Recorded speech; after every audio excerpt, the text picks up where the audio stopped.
Uh, okay. Hey guys, hold on a second. I didn't realize I'm live here.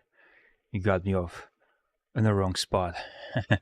All right, so we were watching uh, Graham Hawk, Graham Hancock, Graham Hancock's Outer Space. So I'm gonna finish it up.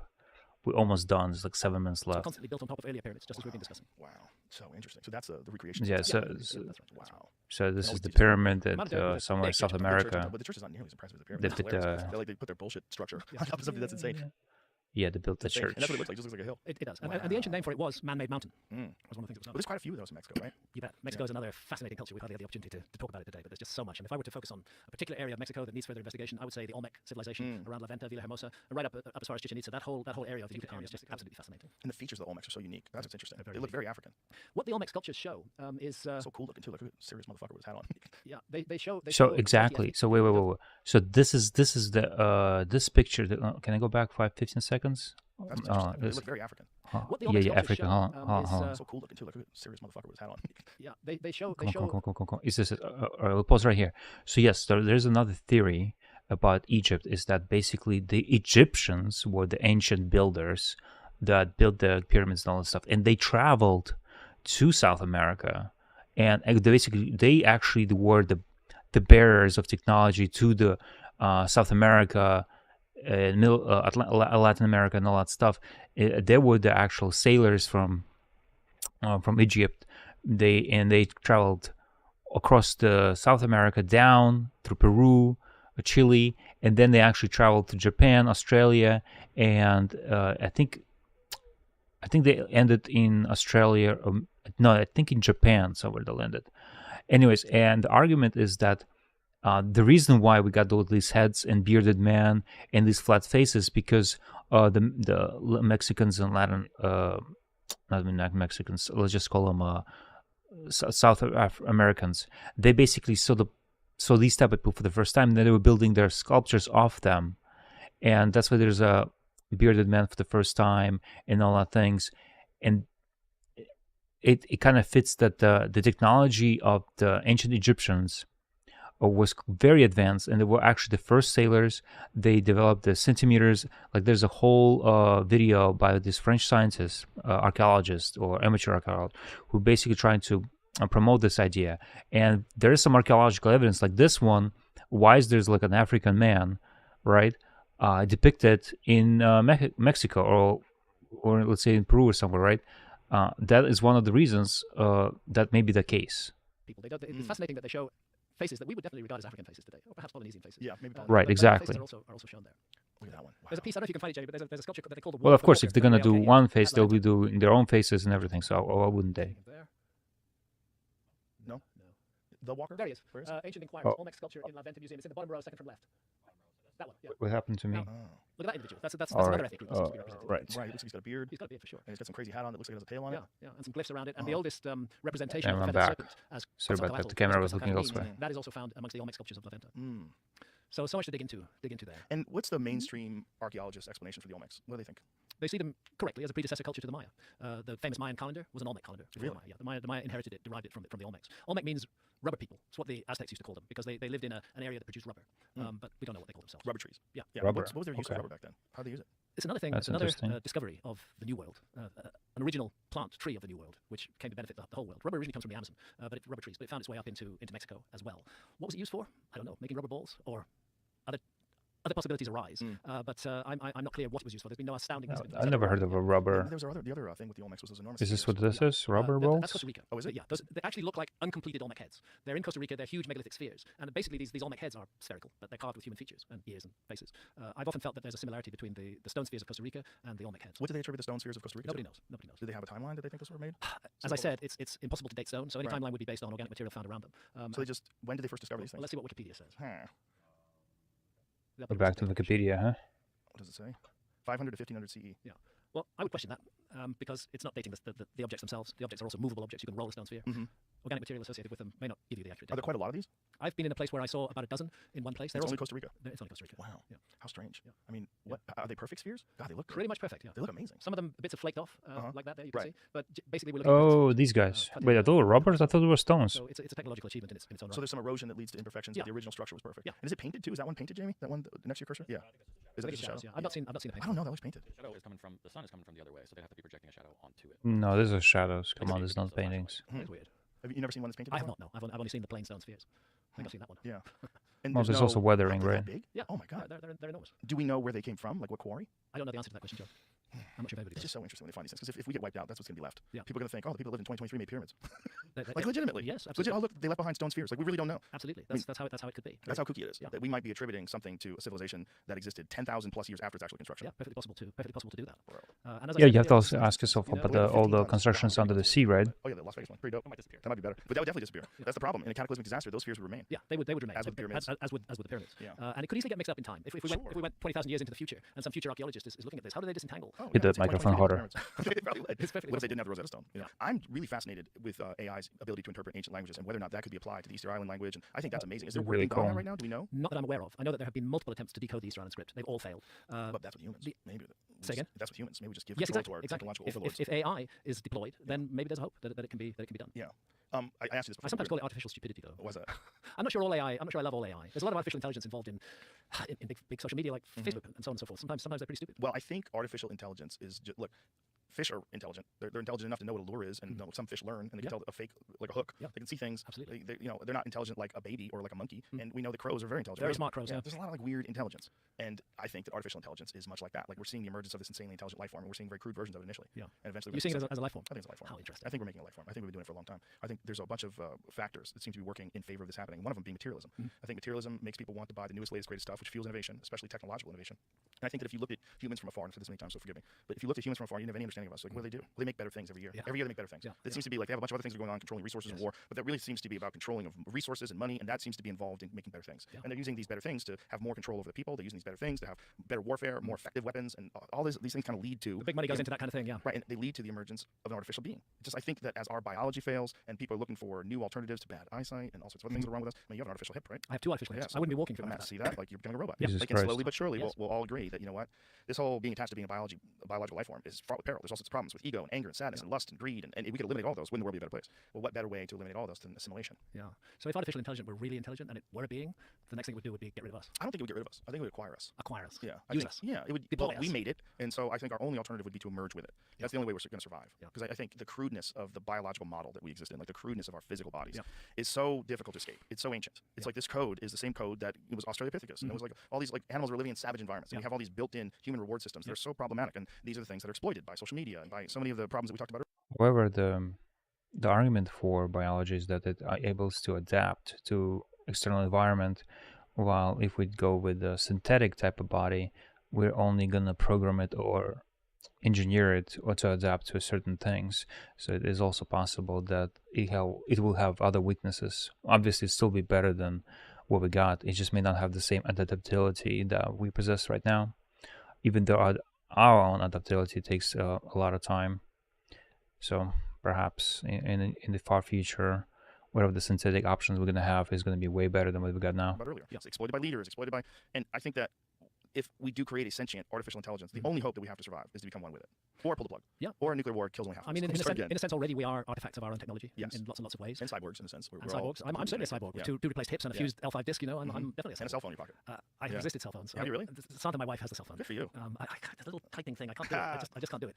I do have a cell phone, but I don't use it as a phone. It's a way for accessing social media if I need to post something when I'm traveling. Well, that's wise. Yeah. That's why. I mean, there's definitely a price you pay being connected and a price you pay being disconnected. Yes. But for me, I think the best way to do it is to, I try to stay off of it most of the day and occasionally dip my toe to see what the fuck is going on in the world. Yeah. But it takes too long. It sucks in so much of your time that you don't really have for other things. Unfortunately true. Yeah. It's it does. so I've reached a telling. stage in life where there's sounds very unconstructive this, but there's just stuff I don't want to learn. Yeah. I don't particularly want to learn how to use a cell phone fluently. I have other stuff that I want to learn. I can use it basically. I can type a message to you Right. with one finger. I don't do the thumb thing. Yeah. But I just feel I don't need to know that. It's going to be in your head eventually. It's going to be in my head eventually. Anyway, if artificial intelligence is going to take over the world, I hope it investigates the mystery of consciousness as well. And I hope it has certainly will. consciousness and a moral code. Well, we'd have to program that in, wouldn't we? I mean, or will it program it into itself? Not Because the necessarily. thing is that once it has the ability to make its own decisions, it's probably going to radically reshape the way resources are used. It's going to try to figure out a way to balance out what the fuck we're doing with the ocean, what we're doing to our skies, and come up with something. First step is we're being worked on here in Austin, apparently. I just found this article when I was looking at From thoughts to text, AI converts silent speech into written words. Wow. It's not very good yet, but here's just a quick example, just right here. Okay, for example, an experiments participant listening to a speaker say, I don't have my driver's license yet, had their thoughts translated as, she has not even started to learn to drive yet. Pretty close. Listening to the words, I didn't know whether to scream, cry, or run away. Instead, I said, leave me alone, was decoded as, started to scream and cry, and then she just said, I told you to leave me alone. Pretty close. Pretty close. Yeah, they listen. So these things are telepathic. Then. Yes. They can read our minds. That's Yes. just with fMRI. There's nothing extra like plugged into their brain or anything. So there's that, and then I think one of the things that would seal the deal is a that's new kinda universal scary. language. Like a new universal language that's adopted and accepted by everybody, which is totally possible if you're enhanced with artificial intelligence. It should be pretty easy for us to pick something like that up. It would be great if everybody could speak the same language. It would be amazing. Even if they It present would another be language. amazing. I mean, sure, we'll find things to disagree about. Yeah. Without doubt. But that's part of the problem in the world. Without Cultures doubt. don't understand one another. Right. And language is Right. really key to understanding another culture. Tower of Babel. The Tower of Babel, yeah. Yeah. The destruction of the universal language and I wonder what that was really all about. well, it's Because kind we're talking about this right now. I wonder if this has already happened before. yeah, maybe it has. Maybe it has. I mean, look, if you have someone that can do something like the pyramids, why would we assume that they wouldn't be able to also create a universal language? And who knows what kind of technology they're dealing with? I mean, we love to just apply what we know as the only technology that's available to advance civilization, and that seems to me to be silly because we've been on a very specific path: petrochemical produced plastics. Absolutely. It's one of my feelings about looking for a lost civilization is that the one thing we shouldn't do is look for ourselves in the past. We need to look for something very different from ourselves. A lot of archaeologists say, if there was a lost civilization, they would have left plastics behind, which rules out the possibility they might have decided not to develop plastics or might have developed something much more effective. Well, there's also biodegradable plastics that exist right now. Yeah. We know that. Yeah. You know, Which would degrade in yeah, and if relatively they're short time. wise, they would probably Right. use those. Yeah. You know, it seems so simple. Well, Graham, it's always a pleasure to talk to you. Delighted to talk to you, We'll Joe. do it again. That was awesome. Anyhow, guys, let's talk about Again, Diablo 4 hopefully tournament. will be better. Okay, hopefully better. yeah. Fingers crossed. I hope you get well for it. I hope we have a Oh, yeah, fun yeah, discussion, but I appreciate you definitely. very much, man. Thank you. You're It's awesome. really been good to talk again, Joe. Really Yeah, enjoyed you it. were probably the first guest, like real guest, I think we ever had. It's just you, me, and Duncan. It was you, me, and Remember Duncan. we ordered pizza? I We had do, just flown in. We were absolutely. starving, so we got pizza. And you lived in LA at that Yeah, time, yeah. and actually it was in your home. Yeah, that was the early days. That was 2011, I think. Yeah. And I must say that your show has opened my work up to an audience that otherwise would never have seen my work, and I'm grateful for that. I'm grateful for that. Your Well, show's I'm made a grateful huge for We you. are because all your work very has opened grateful my for mind that. to a completely new view of human beings and the history of human beings. Thank you. And you're awesome. Thank you, Joe. All right. You're awesome Appreciate too. you. All right. Goodbye, everybody. Everybody's awesome. Okay, that was a great podcast, as always. Joe Rogan delivers. Yeah, both of them great. Deliver great stuff. Okay. All right, let's go back to the contracts. All right, so let's take a look at what we got here. So we have Heroes of Sanctuary, Haas GG. Let's go here. Boom, boom, boom. All right, so as we're all aware, it's a beautiful website for participants in Diablo 4 tournament, which obviously is taking some time to warm up to the players. So let me just quickly log in into the con. I wouldn't even log in. We could just go. Hold on a second. Let me just do something here. Let me just quickly log in. I'll be right back. I'm waiting.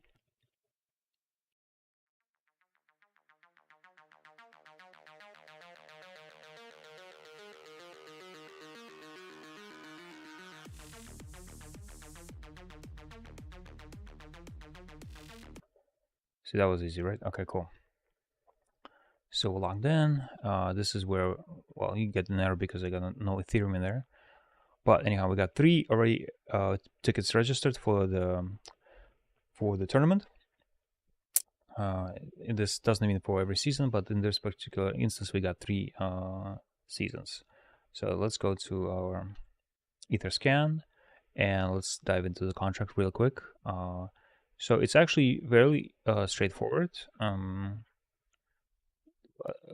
I believe there's a way to open it in Redimix. Yes, that's right. Do do do do do do do do do. Oh, okay, we probably should get some music before I start doing some stupid tunes. How about this? Is this good? Welcome to 1980s Space Mall. Space synthwave, chillwave, vaporwave, ambient, relaxing. Perfect. Where are we? Okay, contracts. Ooh. Did it? Okay. Am I in a wrong Ethernet?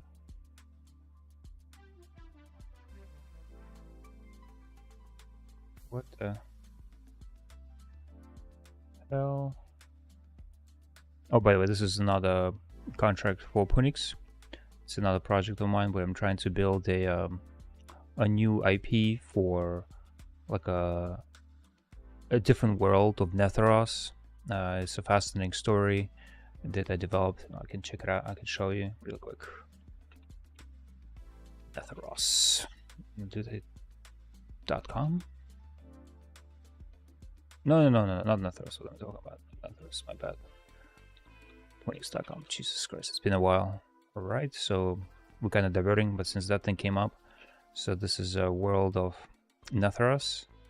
As you can see, the websites are somewhat similar because they're basically built upon. This project is more NFT driven, but it is an IP storyline goal to build this into animation eventually.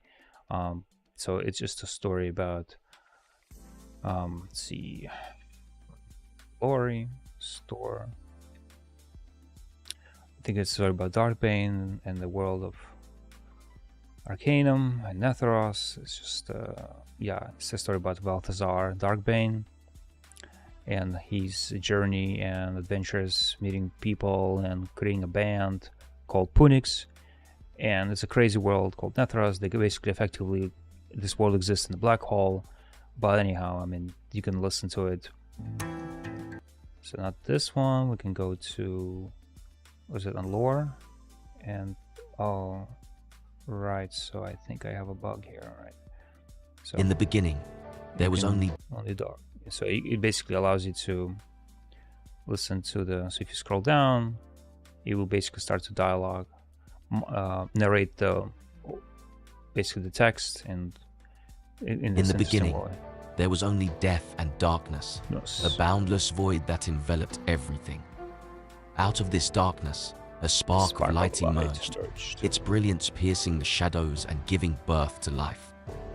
As life flourished, nature took root, and its diverse elements painted the canvas of Netheros with vibrant colors and breathtaking landscapes. From the harmony of life and nature, the first stirrings of magic were born. Elemental forces intertwined with cosmic energy. In the pulsating annals of Netheros, there unfurls the... So anyways, this is pretty cool. And anyways, in the world, so there's study. Is this venture into the heart of the cosmos? It's another form of description. It's kind of cool. So in the Netheros, everything is dynamics. There's pulses happening every multiple cycles, so everything changes. There could be new culture, like new creatures, new life forms, new technology, new magic can be coming into existence. And for many eons, the necromancy basically ruled the world, and basically the Darkbane family basically were the rulers. And at some point, the arcane magic came into existence through one of those pulses, and eventually that caused the rebellion. I don't know why I'm getting into this, but it caused destruction, and there was a war. Obviously, the necromancers lost, and there was like a curse, and our hero Val basically was stuck in the catacombs, and he was trying to get out for 140 years, and he escapes and looks for revenge, but everyone's dead, and so he basically lost, but he got these supernatural powers because he'd been locked up with this entity, and they're basically traveling this world that they basically thought they knew, but it's no longer theirs. It's just alternative world, and he basically goes along and tries to find his meaning and place in this world. And this is where the story basically takes place, and how he comes into creation of the band, and he rallies the remaining of necromancers to get their freedom back after many years ago. And there's other things happening down the line. It's just a really interesting world that basically has infinite possibilities, because it is basically in fact infinitely possible. So I like that idea of it. But let's go back to our contract. So why we pull this contract? So wait a second. This is Heroes of Sanctuaries. It should be 60, right? Why did we open Punix? Oh, this is because we went early.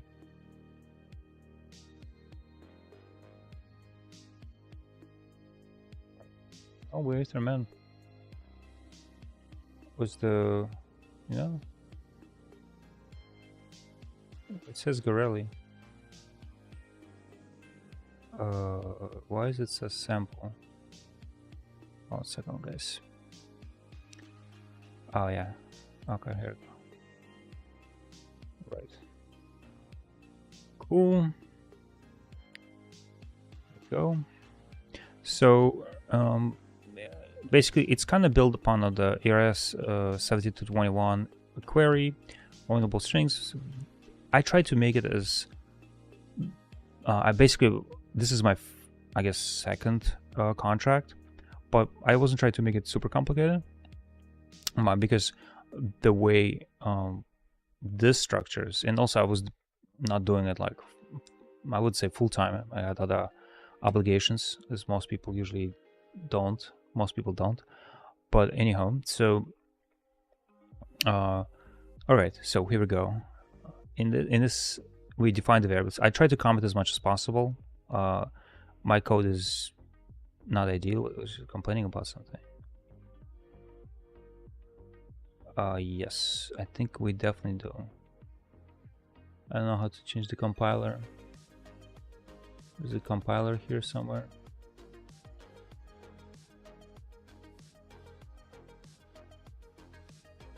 I don't know where the compiler is. And I remember it's being like, you could make it larger. Oh man. I don't think it's necessary. Oh yeah, hold on a second. Yes. Let's do this. Okay.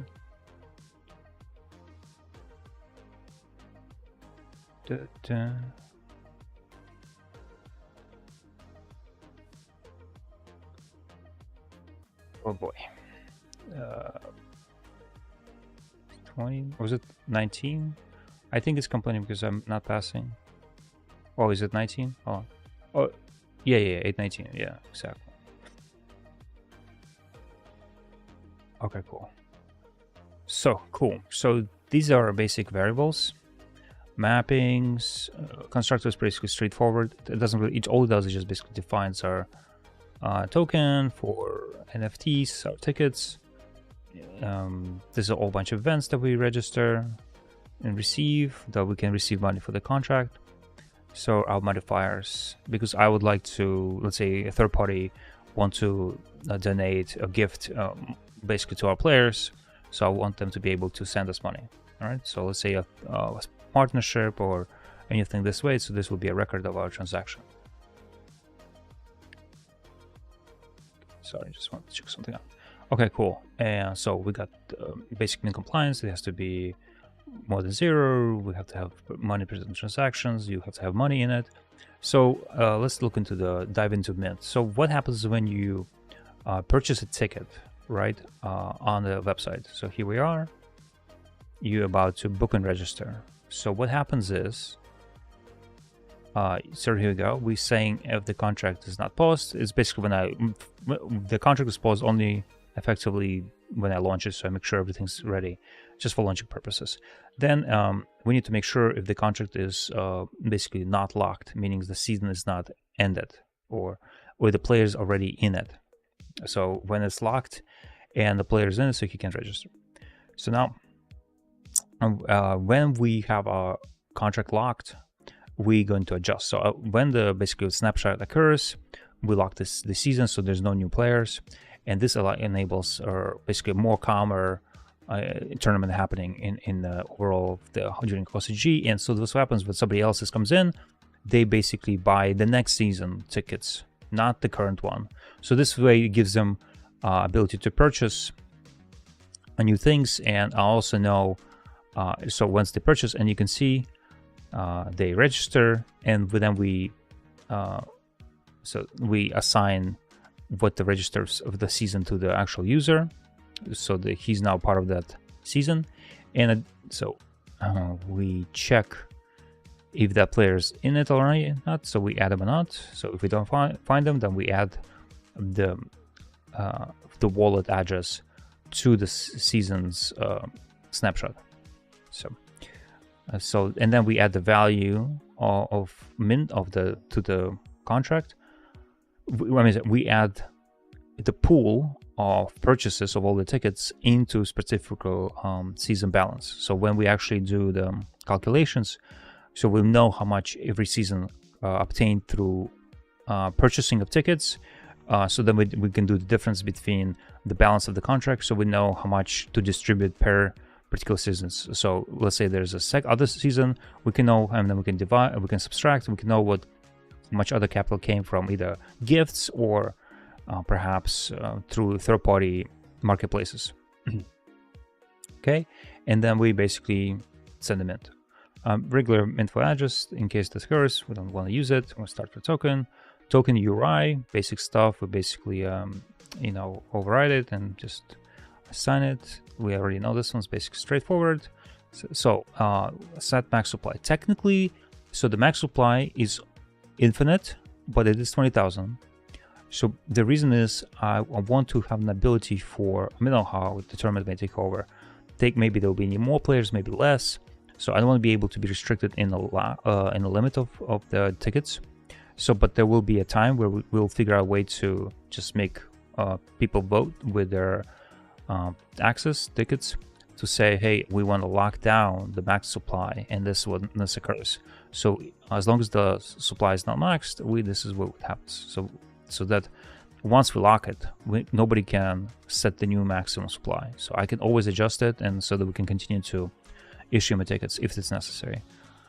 Set URI, it's basically straightforward. So when we do, when the third parties access our metadata, we basically set what they're looking for, right? This we'll talk about paused, set lock, which is discussed. So now let's talk about basic seasons. So what is the current season? So we are basically adjusting seasons, right? So right now we're in season 2. So when we set the next season, it will basically unlock everything, unlock the season and the season end, so that when the season ends, when we set the season end, basically nobody can update, nobody can create anything, nobody can purchase new tickets, I believe, especially existing ones. So it's basically, that's it. We kind of want to settle this down, start redistributing our winnings, and establish winners, right? So same thing here, locking the season. So you can see season end, just basically this is basic state management for our season. Now here's basic utilities. Is the player in season. We want to be able to create this public view that enables other APIs or other services to hit our contract and find out, is this player in season. There's different situations, is the season locked or is the season ends, because based on the different conditions of the season, state of the season could be, so when it opens up, it's basically season of holders. Then when it's locked, it's now active holders, and when the final season ends, it's a final holders. So what happens is we take snapshots of actively holding players who actively holds their tickets at the time of the season. So if you purchased the ticket and you sold it somewhere, I know you've got the access to the tournament and you have season purchase, but if you sold your ticket, you cannot participate in the tournament effectively. The reason is because the metadata that associated needs to be updated and associated with that ticket, right? So basically, it's like an identifier for the metadata, just a regular simple JSON, and therefore, just because if you just bought access to the season and then you sold off your ticket for a price, I can no longer update because you're no longer owner, so you're no longer participating, because I can no longer update your information because somebody else owns that ticket and they own that metadata. So that person is now part of the tournament, not you. You just basically contributed to the pool. And of course, if you sold for more or whatever, it's up to you. It's not my business. I don't encourage, I'd like everybody to participate and not really try to speculate anything. Okay, so this is what it basically does. It just basically checks if you're part of these conditions. If the current season is present, so all that stuff. Okay, so now there is a slight distinction. So is the player in season is basically overall based on his balance of the token. When we do these get player season, get holder season, get active season, get final season. This is just to check if he's present, basically his wallet is actually present within these snapshots. This is just a basic way, just like to see if he's there or not, because it's used in different ways. Okay, so now, okay, he's the final holder. So why is this happening? So the reason is because let's say they're cheaters or people trying to bot or find some sort of exploits or whatever, the dupes or hacks. So we decide when they find out who that player is, I want them to be removed from the tournament effectively. It's like a penalty, so don't cheat, don't try to do anything that you don't want others to do necessarily in a fair and friendly environment, because this should be fun and it shouldn't be like it shouldn't be your way to get the cheat. Don't get me wrong, I think every tournament is being tried to cheat on, and we know this being soccer and other competitive sports. I don't think there's no way to really prevent anybody from cheating, because we know this occurs. So one of the way to disincentivize it, if we find you, we will remove you, and you basically forfeit your rights. You basically get removed from a season effectively, because your season, as you can see, your season value becomes 0. So the season is not matching to the current season, therefore you're no longer participating, and therefore to get back in you could still pay again. So you're gonna have to keep paying. So it's up to you how much money you'd like to spend for your cheating activities, but we'll just keep on banning you, removing you, or you're basically contributing to everybody else, and eventually we'll just permanently ban you, right, at some point. So of course there could be mistakes, or maybe there needs to add another player due to some extracurricular activity from maybe the fans or great moderators. They want to participate, but they have other ways. Whatever they may be, there should be an ability to remedy the situation of removal. So there's ability to add the player back in certain circumstances. It does apply. So as you can see, you basically get restored in a state of your season. So you still need to own the token. You still need to own the ticket at the end of the day. So one way or another, you purchased a ticket from third party, or you got a ticket somehow, and you basically want to be added into the tournament. This basically is what allows us to do. Let's continue. So here we talk about now that snapshot. So when you go into the heroes of, right, so when you go to the HostG, and maybe I'll do this so it might be a little easier to see. So this, by the way, what you should be seeing on the desktop. If you refresh, it will be better. You get this nice little walk in the dark forest. Close to this error. So you see the snapshot is in 49, I'll just say 50 days. So this is what this does. So in 50 days, where's this? Okay. Well, and so in 50 days, this is what's going to execute. This is what I'm going to do manually. Because sometimes we may move it around, so I don't want it to make it certain on certain days, right? It could be maybe a month, maybe 2 weeks. It's all up to us to decide when we're going to make that snapshot. So when the snapshot goes, we basically goes through all the unique wallet addresses that possess a ticket in season, and we add them into active. So now they're basically active, and we lock the season. Boom, done. And at the point, nobody can come into the season, and everybody who's participated don't have to worry about anybody else, and the journey continues for everybody, which is incredible, I think. Right? So here we are, we're doing amazing stuff. Then what happens at this point, season ends, right? So everybody plays, everybody submits, and in this instance, before we execute this function, which is season end, I would love everybody to finalize their submission of the score. They submit whatever they want, the videos, it's up to them, right? Whatever. It's what matters is the score. It would be great. Make sure you have a character. So if we go, basically what I'm talking about is, so this is not updated, I think, but it could be. So like right now I'm sorcerer, right? This is my video. This is me playing, right? Kicking ass, having fun with my sorc.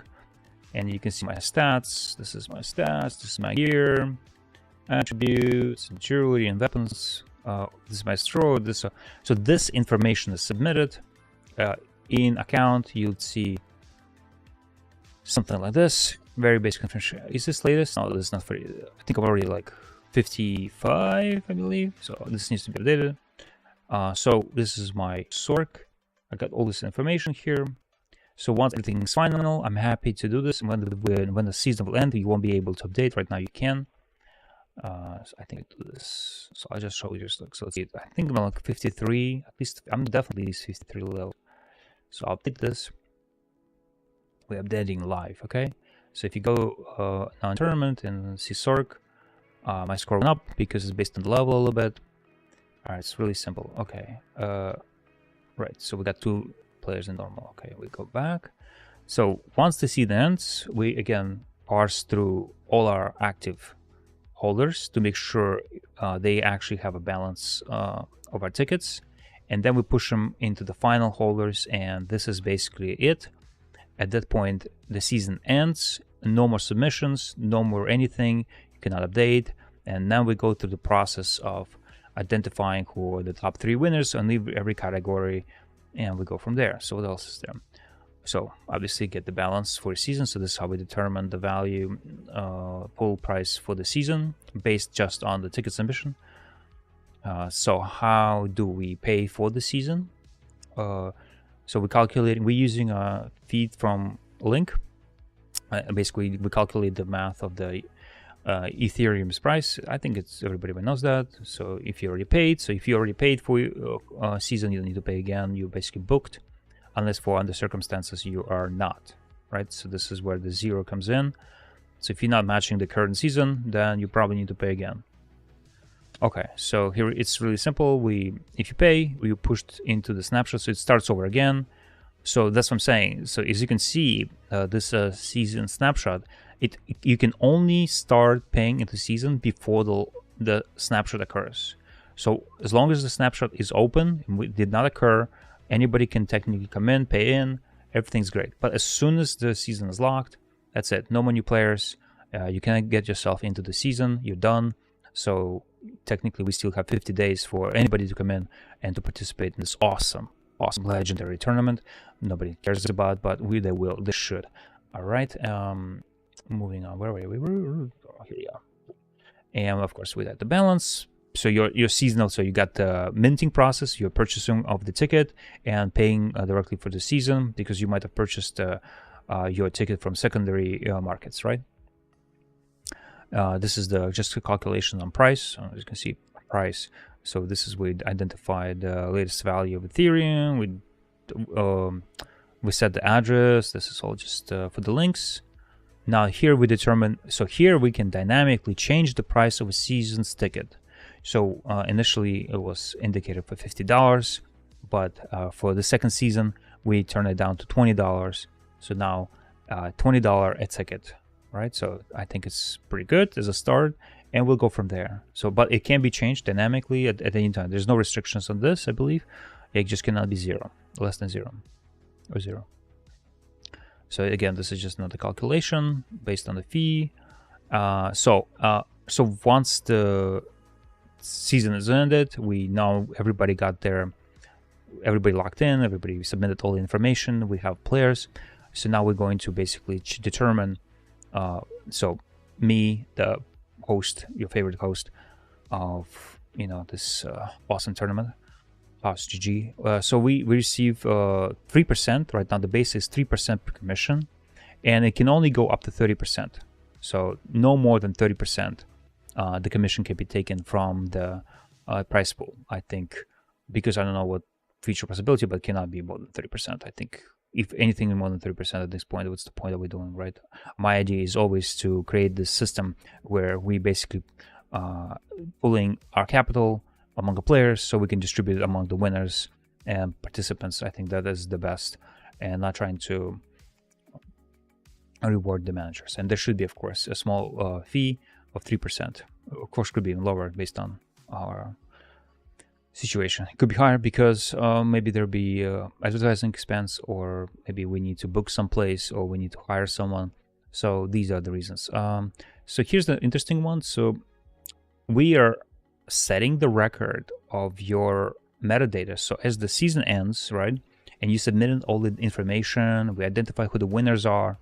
In that instance, we're going to save that information, all that 20,000 participants, and we're going to load it up into decentralized file structure, or IPFSS, and we're going to save that URI and we're going to point that to the season. So as you can see, we passed the season and we passed the URI. So we're going to get the IPFS address, CID, and we're going to assign it to a season. So your information is permanently recorded on the contract. So anybody at any time in the future can always look it up and find out, like, this guy right here was the winner in second season, fifth season, whatever it is. There's always going to be permanent record.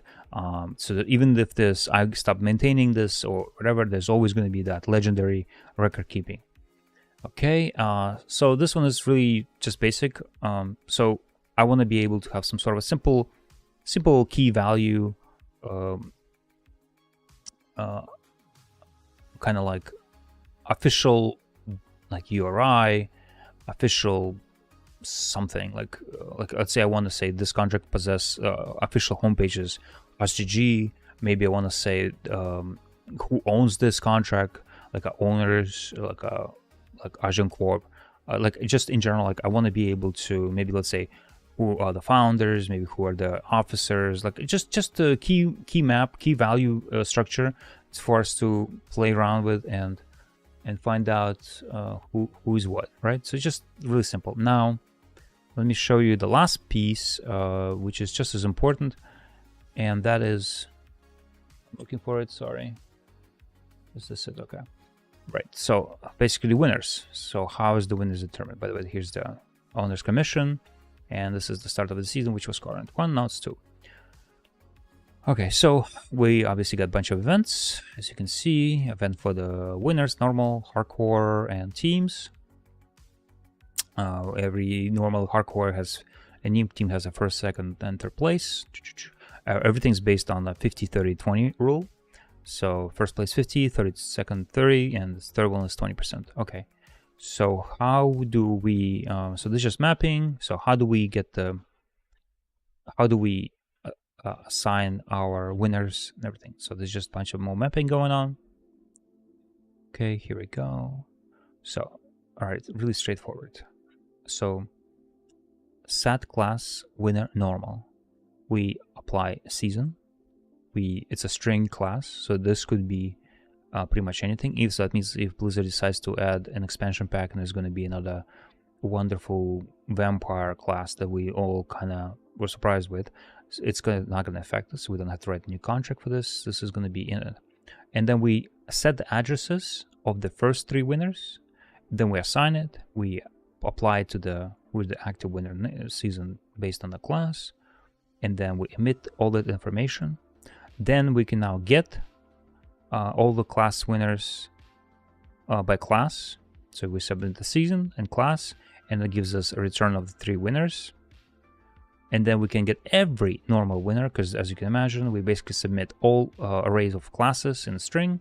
Season, we make sure there's one present, so it has to be some sort of winner, basic test. And then we basically iterate, we identify the length, and then we iterate for all the winners, and we get the list of all the winners. All right, very straightforward. So hardcore is basically follows the same way. There's nothing different about it as normal because they're technically identical. The only difference is with the teams, because they don't have a class. It's just the difference is now a team is set of 4 players, up to 4 players.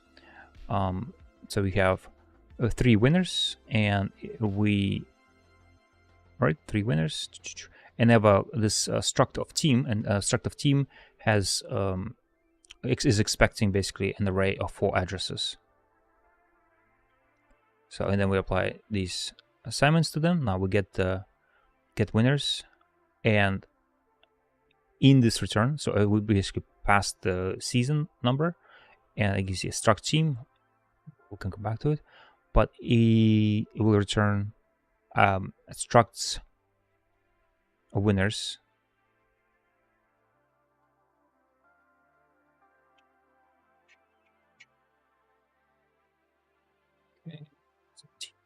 team right here, team, and as you can see, team has a player 1, player 2, player 3, and 4. Right, very nice. So we basically return a 3 first place and third place of players of 4 on each claim. Okay.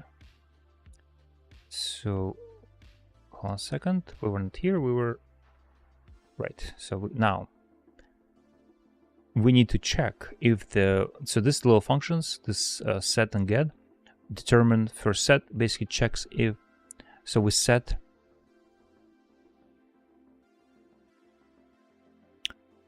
the winner, particular winner got basically they got wins. I don't know whether we use this. Oh, can we do func? Let's see, where do we? 1 second. Right here. Oh, we haven't got to it. Okay. I think this is where we do. Okay, this is when we do. So this is when we deposit, when we transfer funds. When we transfer funds to the particular player, we make sure that we say that this particular player got the prize money. So in this way, so in particular season, in particular class, this particular address with the winner is true, meaning he got the capital, and we are basically saying true. And now we can check that if he got it. So anybody can come in through third parties or whatnot. They can compare and check if did they get their winnings. Same goes for hardcore, and that same goes with the team, because teams are 4, and basically now you have to apply to 4. So now, how do we draw capital to the winners? All right, so we basically put the value of the address, that's their 2, amount in way, their class, this season, and mode. There are 3 modes, right? Normal, hardcore, and team. We basically do basic check. Oh, this is the money, and it cannot be 0. So if the mode is 0, we make sure. Yeah, you see, we make sure that we grab the first. We grab the winners based on the class for the normal mode. Now, we need to make sure that the to address, so the address must be one of these 3. And if he is, we move forward. Otherwise, we're gonna fail, and this is gonna fail.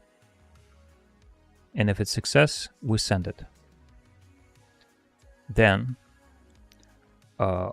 we set the claim like we said. So we basically said that that he got the capital, he got the winning prize. Same with hardcore. With teams a little different. We don't submit the class. We just basically pull the first, second, and it has to be one of these 12, right? So so one of 12 has to be a winner. It's obviously up to let's say me, the host, to decide to know who goes where, first, second, third. I have a special spreadsheet which is part of the contract. You can look it up. It's the same key value. Sorry, it's the same key value, and that you can use to find out where that Excel document is. It's basic formula, and it's really straightforward. And of course, final function is the withdraw funds for owner. As you can see in this, there's a special rule, is that right? So the contract has to have balance, and that I can only withdraw the funds only once. So right here, so we do the commission, we withdraw the capital to a particular address, and then we say that this withdrawal funds to owner was completed, and then you cannot withdraw it again. So it's one time per season. So once that function executes, it's basically at the end of the season, and only then the funds are withdrawn. So the funds are withdrawn only once before the winners get the rest of their prize pool. So that's pretty much it in terms of the explanation what this contract does. I believe it's really simple. It's very open. You can look everything here in the reads. Read the contract. There's quite a bit of them, but they all really straightforward. See entry fee. See right now it's $20. All the red contracts, everything's in here, Everything's in code. So if you have any questions, if you have any concerns, please comment, send a message to our Twitter page. We're available. We're eager to answer any of your concerns. So don't forget to book your tickets. We still have at least 50 days for anything before we need to snapshot the tournament. So I'm looking forward to our competition. And that's it. So thank you for staying tuned, listening to this contract explanation for HostGG, Heroes of Sanctuary. And as again, thank you for staying, thank you for tuning, and I'll see you around. Till the next time, Dr. Jizray. Alright, thank you. Now let's do something else. Ooh, I hope that was enough. Now, it's 10:20. Do we want to do... I think we can do one mecha... We can do one more. We can do one Mechabellum. And we'll see if I have time. Okay, so... We still gotta do a lot of things for... Second, let me just get my bearings here.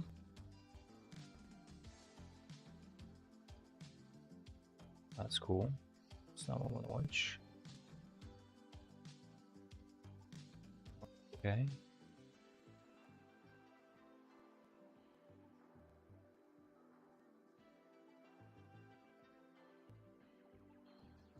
Do do do do do. Do do do do do do do do do.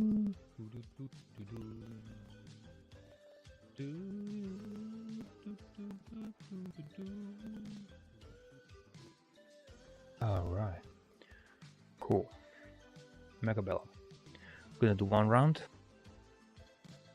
We're gonna play this game. Grade 1 gig. Okay, one round Mechabellum. We do round 1 Mechabellum. And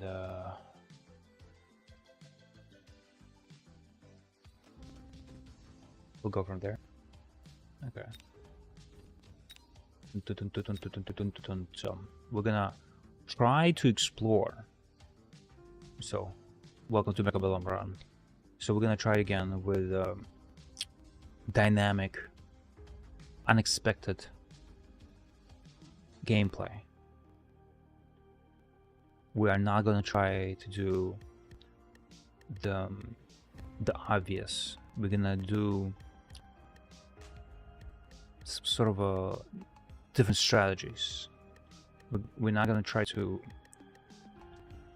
necessarily experiment, but rather try to adapt and improvise and still be on offense mode. So anyhow, let's see what's coming out. If I can find a match, it'll be great.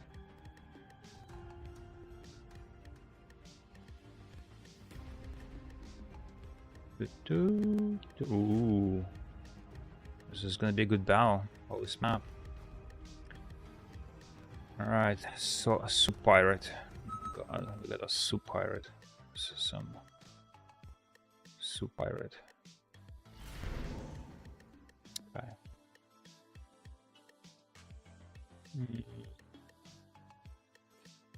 I think supply specialist is fine here. Let's see. He got balls of steel. This is obviously not.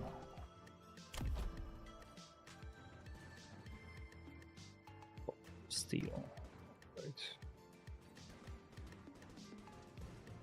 I want to go this way.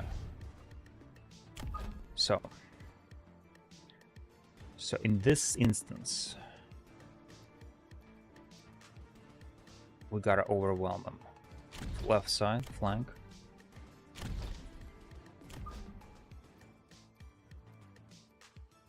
Slightly like this. Pushing on the left.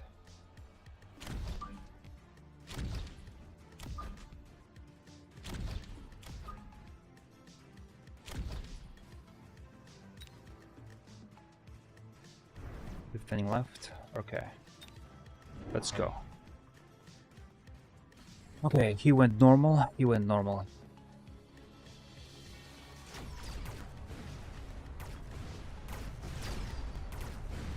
Yes, keep healing.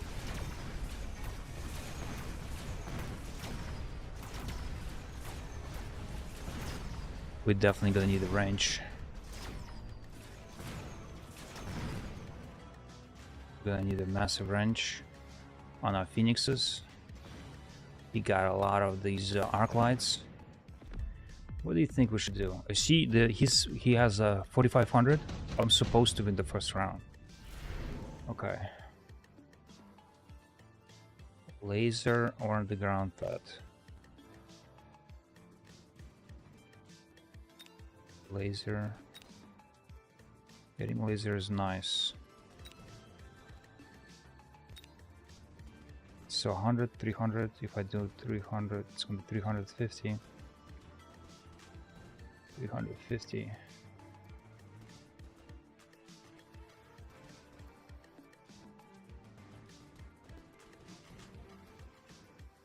Yeah, I only can do 3.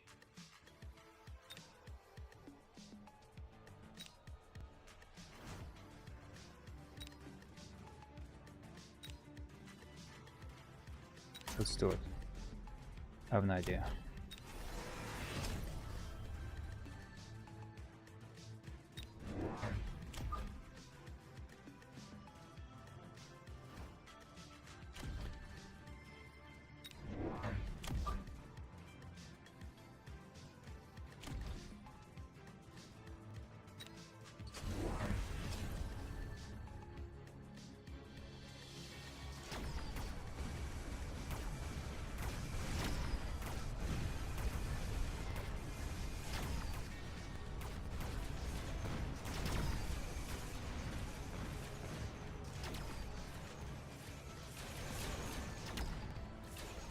Doesn't matter. Doesn't matter. Only one sniper left.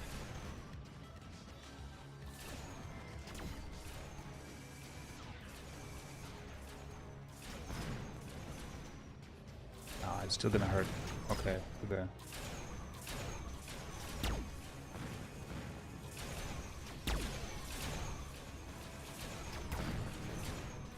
Okay, no worries, no worries. Ah, this is one sniper. Okay.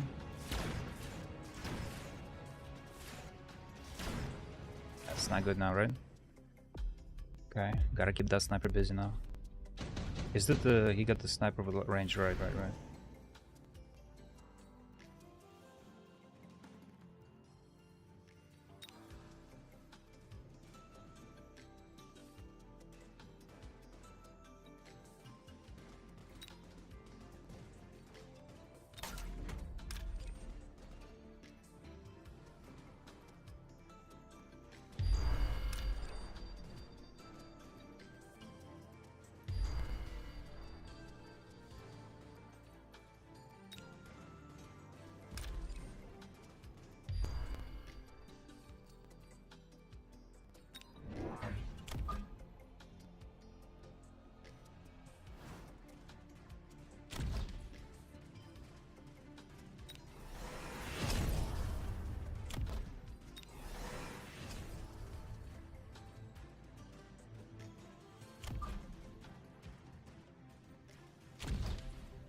Is he gonna punish me on the right side?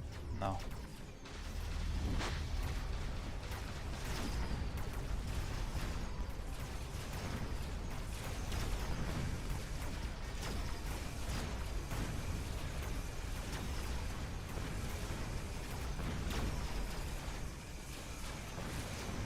Okay, interesting. Okay, so he got the fangs with option, group option. Okay, now we're slightly okay, but okay, so he's okay.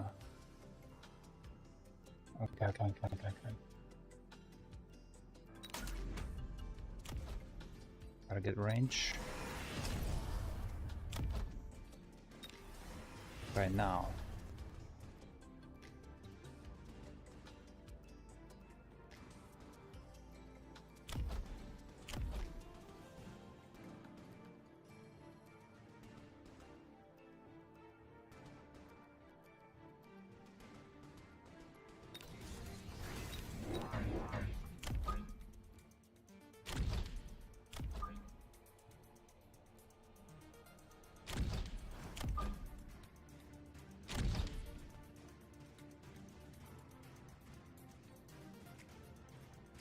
See, is he flanking me? Oh, he's flanking me.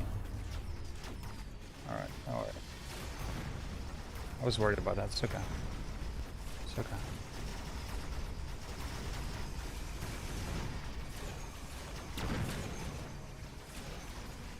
I wanted him to do that.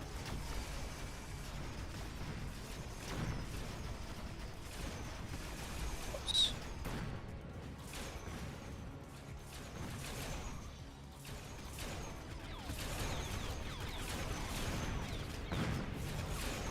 So, not range.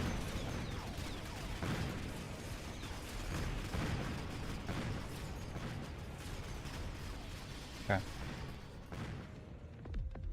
Okay, okay. All good, all good.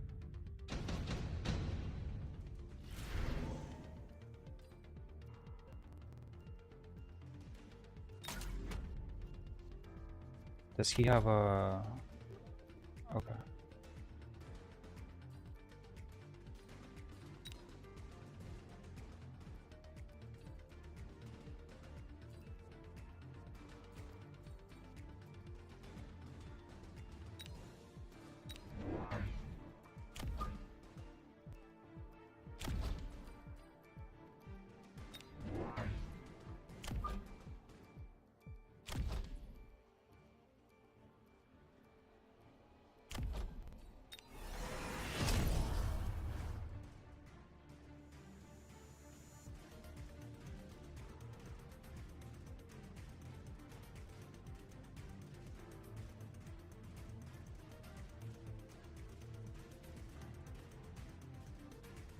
Okay, what can we do? We're gonna do, yeah, balls.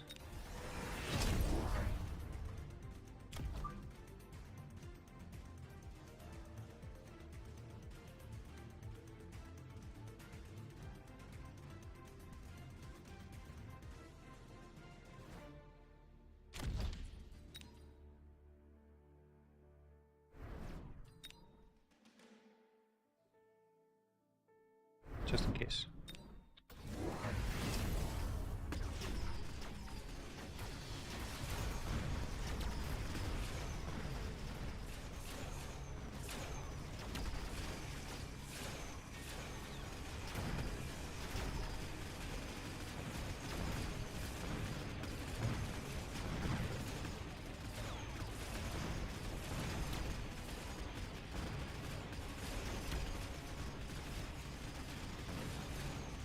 I think we're in the Stormcrawlers right now.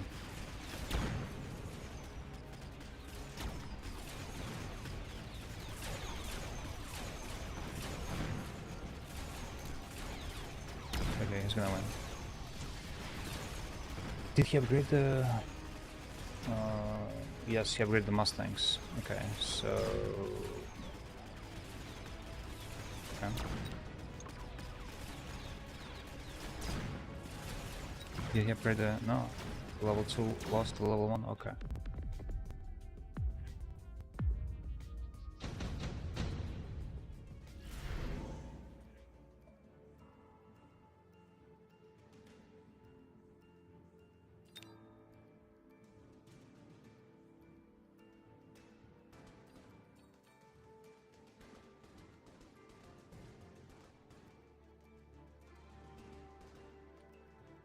Two Fang, two...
In this instance, I would love to have a flamethrower.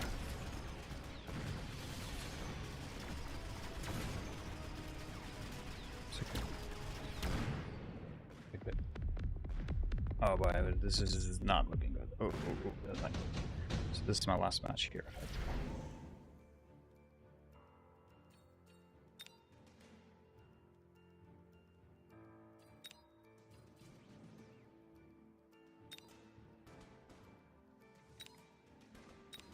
Now I'm gonna need my flamethrowers. Rhinos here.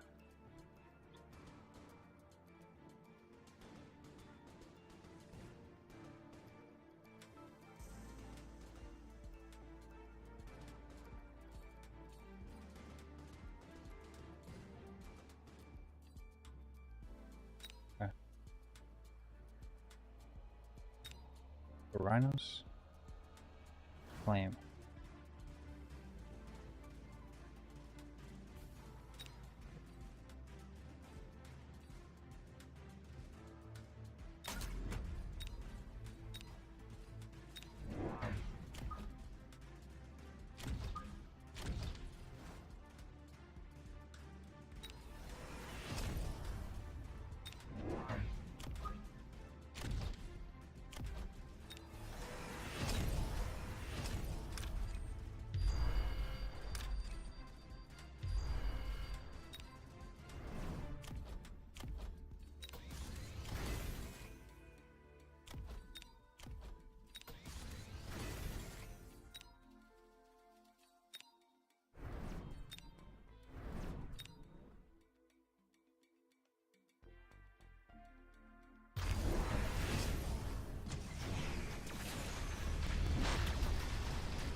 Come on, my guys, fire!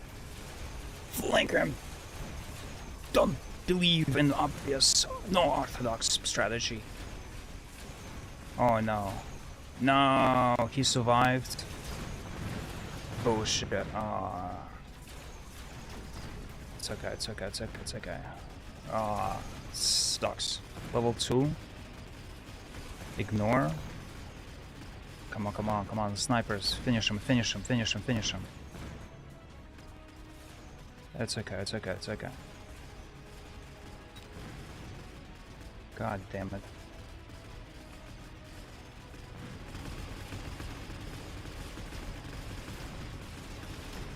Sucks.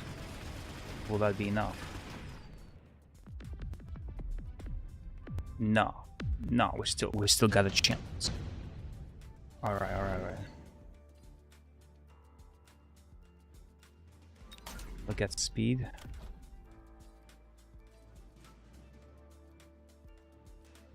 Trade that.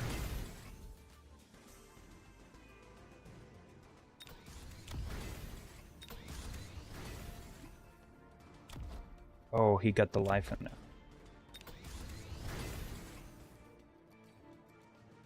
Alright. Let's get ready. How much do these guys have? 1,000, 2,000. I would love to get these guys out. Okay. So my flank on the right is weak.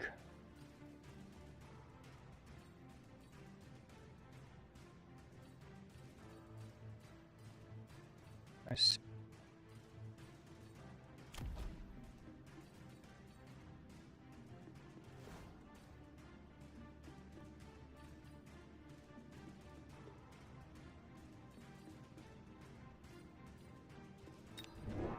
Shit.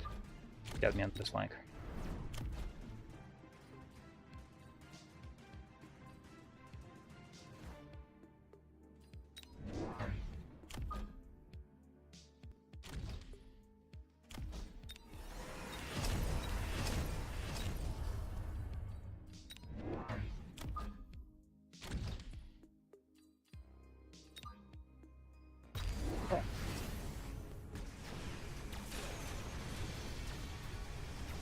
Yeah, we're not gonna.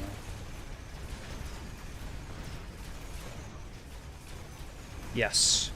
One Phoenix was enough. Now.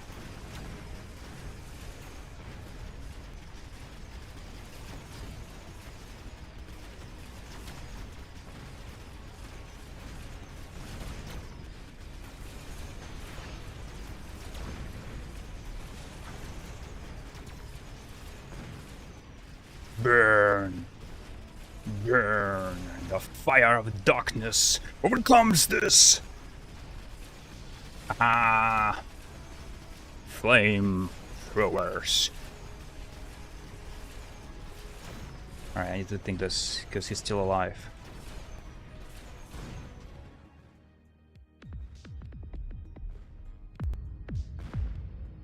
Right.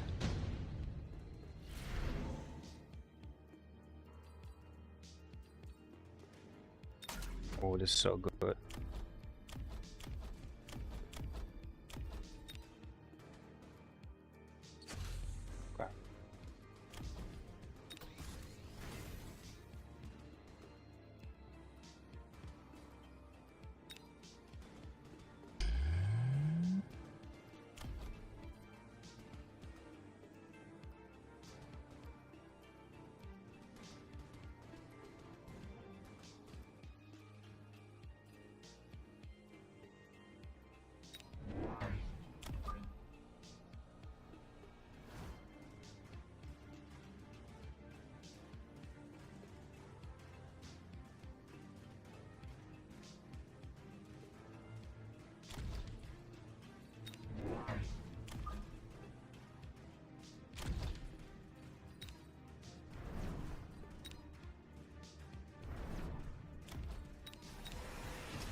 Oh, much can do. Oh boy, that's funny. Okay, this is of course a close game, but I don't think we're gonna make it now.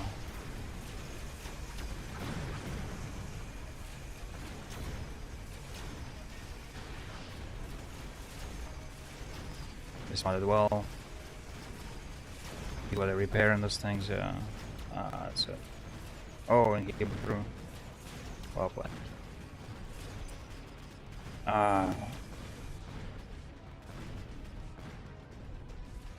My problem, I think, I let him have the Mustangs for too long. They level up too much.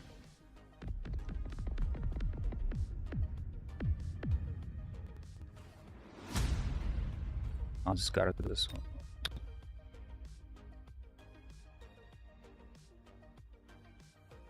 Yeah. The flank here. Yeah, if only. Yeah.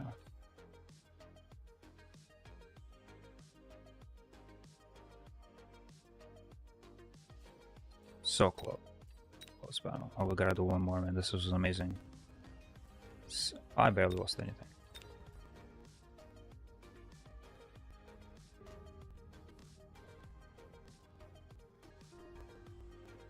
One last match.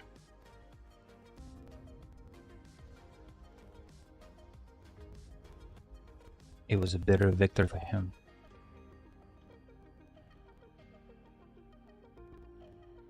It was so close, and he was 1200, guys, by the way. So I'm on that level, just a close. The Mustangs. How do I do with Mustangs? You don't, right?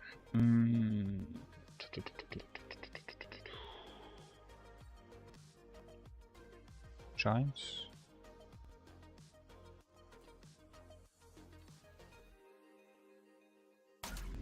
So let's beat this. Air? Of course he's gonna have air. Now I have no choice but to go Mustang.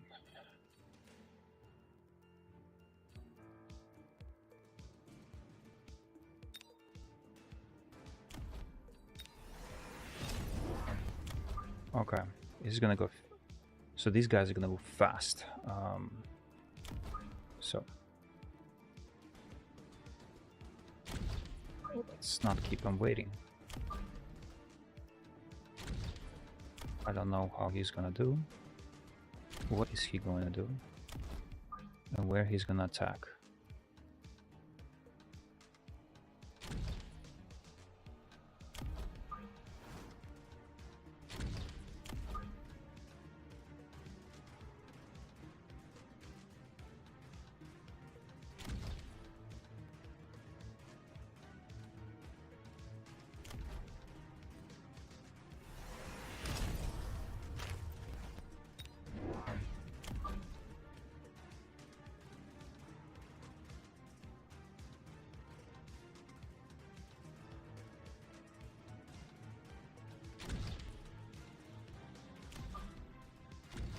Okay, something like this.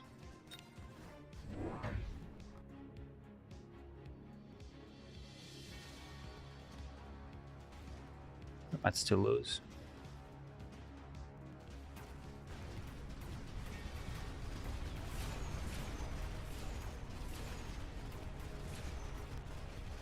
But can you eat those Mustangs? Oh, left side is not gonna win. Or did he have 200, I think, right? No, he just had area.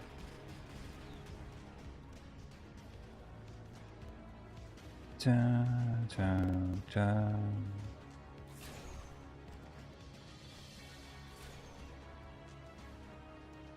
Yeah, whatever. It could have been much worse.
Let's go.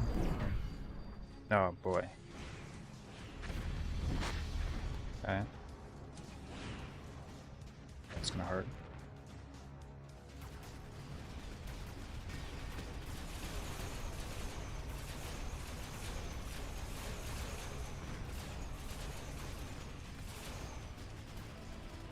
It's cool. Focusing on the left side, alright.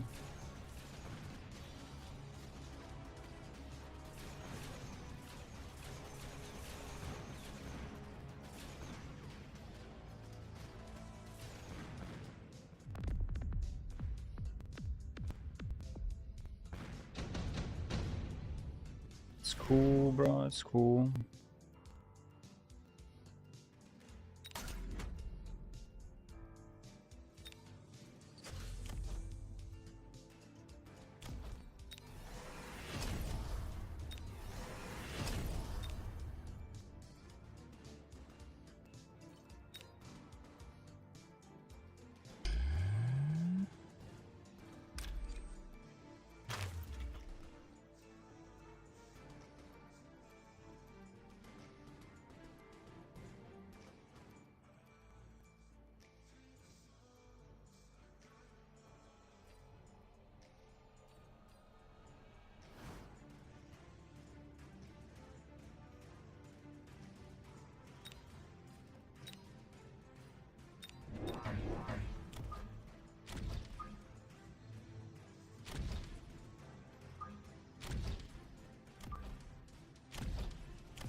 Let's just do this for lols.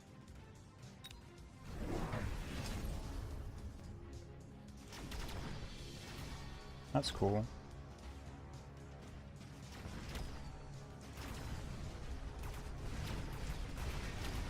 Damn it.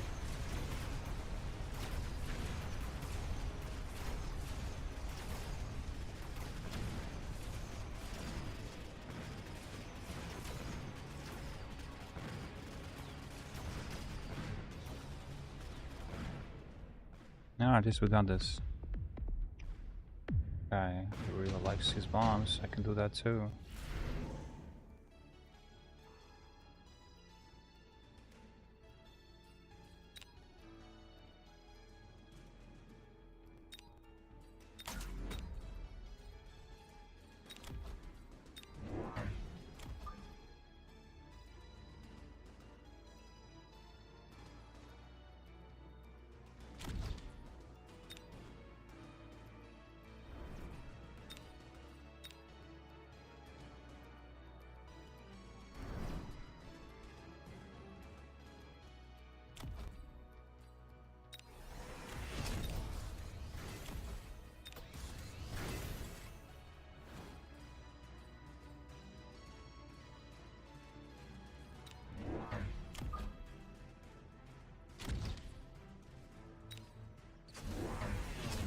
Air.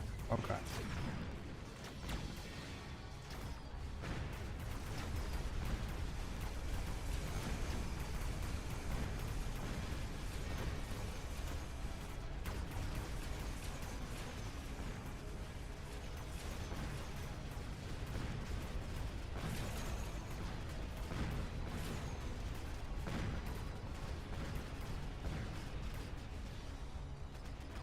Interesting decision he made.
Alright.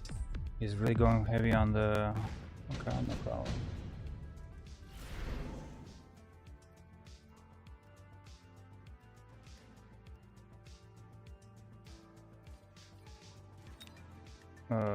Do I want this?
Okay, he got this one. It's kind of funny. Wrong position. Took too long to get them off. Ah, shit. Oh, this is gonna hurt. Oh, he outplayed me in this one. This is gonna suck.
Okay.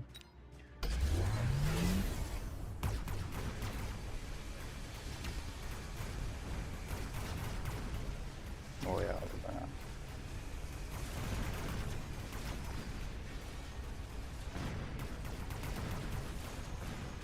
Oh, it's coming late. Good game.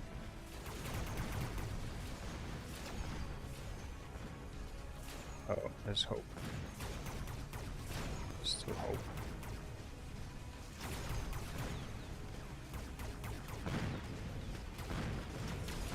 No, there's no hope. Damn it.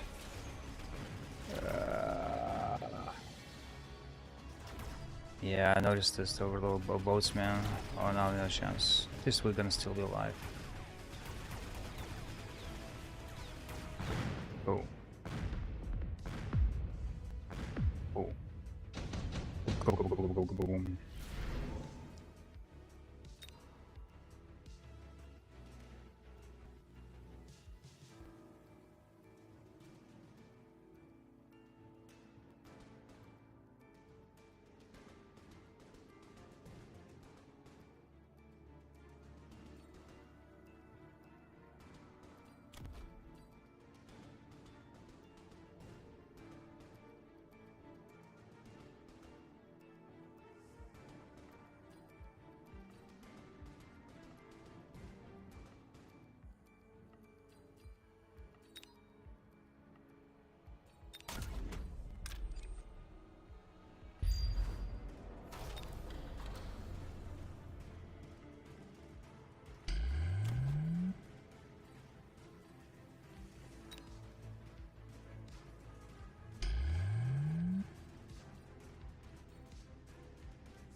Oh man, are we really doing it? Can the right flank win? Still? Oh yes, that's right.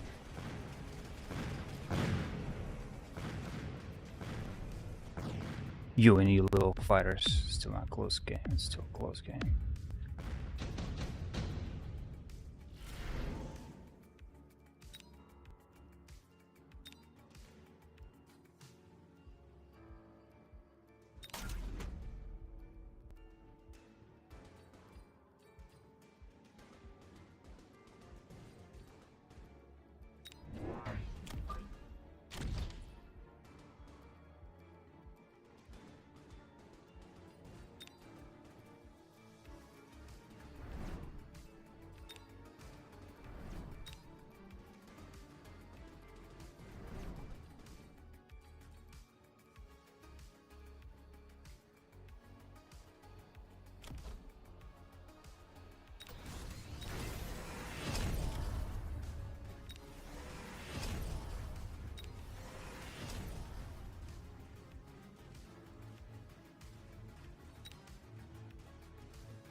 No. That's lame. It's okay, it's okay, it's okay, it's okay. Come on, come on, come on, come on. Boom.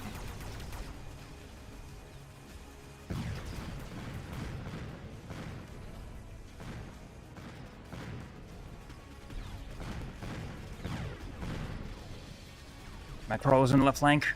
I'll push the lever. Come on. Nuke this guy. Nuke him, nuke him, nuke him, nuke him. Yes. This is the way. You thought you got this. You didn't. You did not get this. Oh, he rage quitted. Ah. Why, bro? Whoa. It was so close. Look at this attempt to destroy this.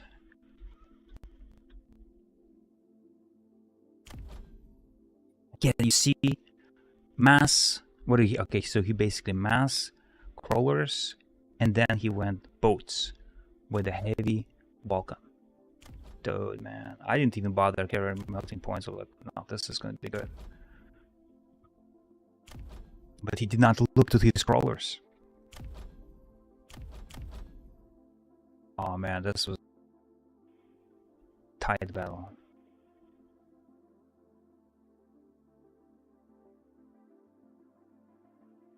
He almost had it. These guys are freaking legends, man. Jesus Christ. Repair. Mothership pointless. Just delay level destruction. My problem, I didn't get upgrades on the Mustangs delayed. Forced him to the right. Burn the crawlers. Man, I'd love to see the replay. Arclights took care of the...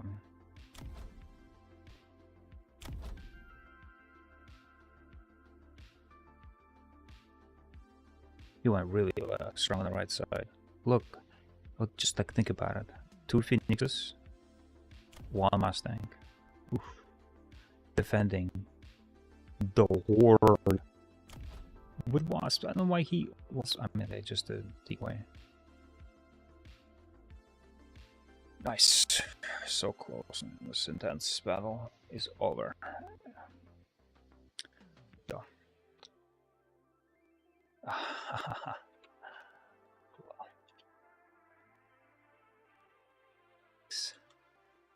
He was awesome. Alright. Thank you all for watching. And I'm signing out. Dr. Tuesday Red, your service. This is awesome. That was a great match. The other one was awesome too. I thought I'm just returning with. Did they get anything? We shouldn't get a lot of score. Yeah, 17. Oh, well, 700. That's pretty impressive. Yeah. Look at this.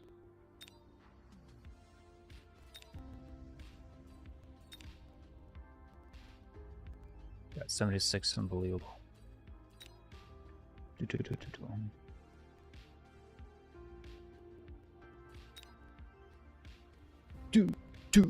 Alright, guys. It's time to go.